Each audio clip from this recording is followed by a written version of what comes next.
লিটনের এই ব্যতিক্রমী ব্যাটিং ড্রিল যে কারো চোখে লেগে থাকবে। চলতে চলতে এমন ব্যাটিং অনুশীলন দেখে আপনার হয়তো বেন স্টোকসের অনুশীলনের সেই ডকুমেন্টারির কথাও মনে পড়বে, যেখানে বেন স্টোকস একই মুভে ব্যাটিং, বোলিং, ফিল্ডিং এর অনুশীলন করেছিলেন। স্টোকসের ট্যাকটিক্যাল সেই অনুশীলনের ছবি দেখে হয়তো ইংলিশদের অনুশীলনের লেভেল অনুধাবন করা যায়। লিটনের এমন ভিন্নধর্মী ব্যাটিং অনুশীলন অনেকটা সে ধাঁচেরই। অবশ্য লিটনকে এমন ব্যতিক্রমী ব্যাটিং অনুশীলন করিয়েছেন যিনি সেই মোস্তাক আহমেদ লম্বা সময় ইংলিশদের বোলিং কোচ ছিলেন। গতকালই টাইগারদের ক্যাম্পে যুক্ত হয়েছেন, আজই শিষ্যদের নিয়ে কাজে নেমে গেছেন।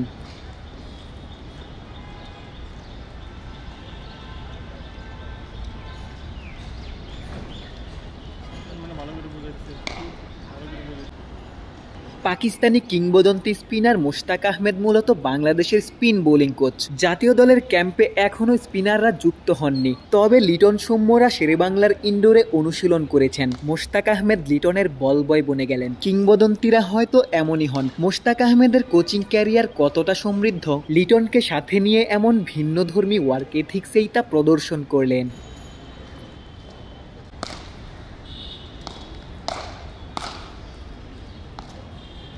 জাতীয় দলে লিটন দাসের সময়টা ভালো যাচ্ছে না। লঙ্কানদের বিপক্ষে সবশেষ সিরিজে লিটন তার নামের প্রতি সুবিচার করতে পারেননি। ওয়ানডে থেকে বাদ পড়েছেন, টেস্টে সুযোগ পেলেও তা কাজে লাগাতে পারেননি। তবে টি-20তে গেল এক বছরে লিটন দেশের সেরা ব্যাটার। সামনেই জিম্বাবুয়ে সিরিজ, এরপরই বিশ্বকাপ। আসন্ন টি-20 বিশ্বকাপকে মাথায় রেখেই লিটন কঠোর অনুশীলন করছেন। ঘরের মাঠেই জিম্বাবুয়ের বিপক্ষে লিটন রানে ফিরতে চাইবেন।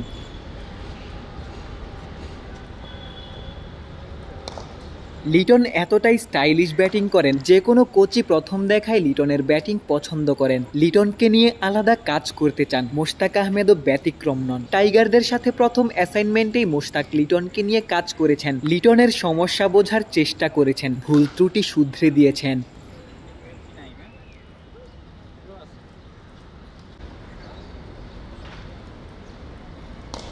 ডাউন দ্য উইকেটে এসে দারুণ এই কাভার ড্রাইভ খেলে লিটন যেমন পেছনে ফিরে গেলেন, ঠিক তেমনি লিটন হয়তো 2 বছর আগে ফিরে যেতে চাইবেন, যে সময়টায় লিটন দেশের তো বটেই, বিশ্বের অন্যতম সেরা ব্যাটার ছিলেন। কোচিং প্যানেলে হাথুরু মোস্তাকদের সহায়তায় লিটন আবারও নিজেকে ফিরে পেতে চাইবেন, আবারও নিজেকে বিশ্বসেরাদের কাতারে নিয়ে যেতে চাইবেন।